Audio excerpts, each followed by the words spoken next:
Once upon a time, democratic elections depended not on your mental acuity nor your general suitability. Their outcome was dictated first and foremost by how much money and thus influence and power a citizen could accumulate and how willing he was to preserve the status quo and the interests of the financial elite. Does that sound familiar? I am talking about Rome, of course. Such were the ways of the Roman Republic. And yet, men stood up to defend its ideals, to lay down their lives so that which they considered Roman values might endure, undeterred by the jaws of time. One such moment in history was the Second Punic War, pitting the superpowers of the Mediterranean, Rome and Carthage, against one another for round two. This is the story of a game depicting this legendary struggle, yet you are not a mighty general or an influential politician. You are a peasant, called up to do his service for Rome, one of many whose exploits, though forgotten, would ring through the centuries all the way to the sack of Rome, the fall of Constantinople, to be heard yet even in the present day. This is the story of a legionary's life. Though the graphics might suggest otherwise, a legionary's life was actually released fairly recently, in 2019 to be exact.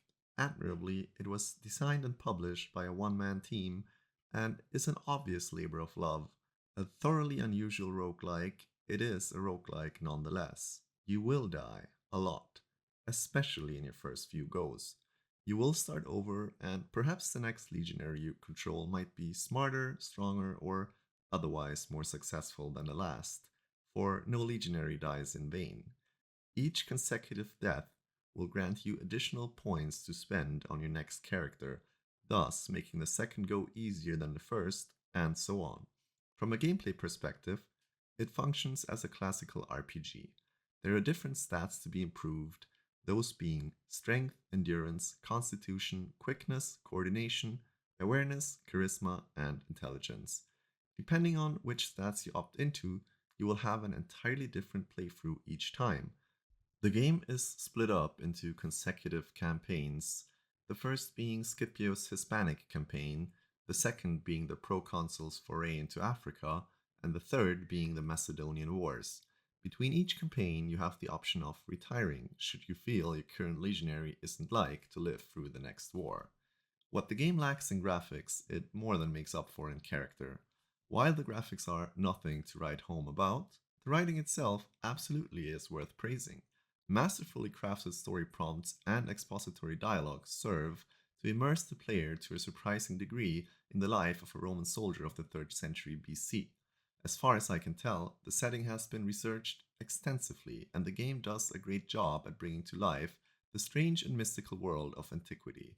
The gameplay loop itself consists of time spent at camp, during which you have an option of either improving your physical attributes by exercise or training your skills of javelin throwing, swordsmanship, or shield handling, which is done through either solo training or sparring. Seeing as you only have limited time to spend in camp, you will have to balance your activities as well as you can. If you overwork yourself, your morale will suffer and thus your combat performance. This can be counteracted by certain leisure activities such as rolling dice, hanging out with the troops, or indulging in more carnal pleasures. Alternatively, if your intellect stat is low enough, a sacrifice to the gods has a great morale boosting effect. Smarter and therefore perhaps more cynical legionaries receive a smaller boost from this activity, though. While at camp, once you have been promoted to a certain rank, you will occasionally be sent out to forage supplies, leading a small troop of legionaries on an overworld map. Random encounters may either reward or endanger you and your men. Your main goal will be survival, especially on your first playthrough. Just getting through the free campaigns, split into 11 parts, is an achievement. You may yet strive to reach the heights of Mount Olympus, though, once you have learned the ropes. There will be little to stop you from raising a killing machine or a charismatic leader of men, one who might even rise to consulship when the madness concludes, and go down in the annals of the Roman Republic as a homo novus, a new man who rose from nothing to constitute a new political dynasty. If you like Steam achievements or derive a sense of achievement from accomplishing unlikely feats in video games, then A Legionary's Life has you covered. There are many ways to approach the game, and no two playthroughs are the same, something which is also guaranteed by randomly occurring events, sometimes, as mentioned, during the foraging parties, sometimes during other activities at camp. There are also certain skill checks to be met before, after, and during battles, which will enable you to take different paths and experience different situations, for which you might be rewarded or meet a violent end should you not be sufficiently prepared. Combat is handled quite interestingly. It is turn based and somewhat influenced by RNG. There are three main factors which dictate the ebb and flow of combat: your health, the red circle, your fatigue, the green circle, and your stance, the blue circle. If your health drops to zero, you are dead. That much is probably obvious. If your fatigue meter fills up, you will become winded. If it fills up again, you will become exhausted. If you are exhausted, you have little chances of recovering your stance. So this ties into the stance bar. Every action, if failed, lowers your stance.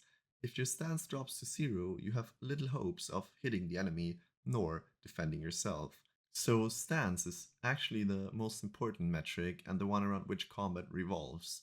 You have different means of lowering your opponent's stance, either passively by waiting for them to slip up and miss an attack, or actively by feinting, which is dependent on your quickness and coordination stats, or by bashing them with your shield, which will knock them off balance, thus providing you with an opening.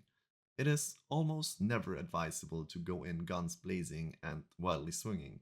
While this might sound a little strange and particular, let me assure you, it is quite easy once you get the hang of it. The different actions you can take are attacking, feinting, shield bashing, trying to hit a soft spot, which has increased armor pen but decreased accuracy, taking a moment of respite, and recovering your stance. In general, you should try to keep your green circle as low as possible and the blue one as full as possible. You also have a bar which determines how aggressively or defensively you are fighting. If you greatly outscale your opponent, it might be wise to adopt an aggressive approach, cutting through your enemies more quickly but at greater risk. This will be necessary especially if you wish to claim a mural crown, a rare prize given to the first legionary over the walls during one of the many sieges of the campaigns. This will improve the relations with your fellow legionaries, which means they are more inclined to spar with you, thus enabling you to reach higher combat stats. It will also make your fellow officers like you more, which in turn means you will be promoted sooner and even impress your proconsul, which never hurts, especially if you wish to obtain a consulship at the end of the game. Enough talking. I suggest you pick up A Legionary's Life on Steam. There's a demo available which lets you play through the first 3 of the 11 parts, and if you feel like it might be your cup of tea or you just want to try something new and unique, you can also pick it up on Steam for the low price of €7. I definitely got my money's worth out of this game, and I suspect you might too if you let yourself be drawn in by the excellent writing and the unique game premise. Thank you so much for watching, and I hope to bring you another video as soon as I can, so stay tuned for that.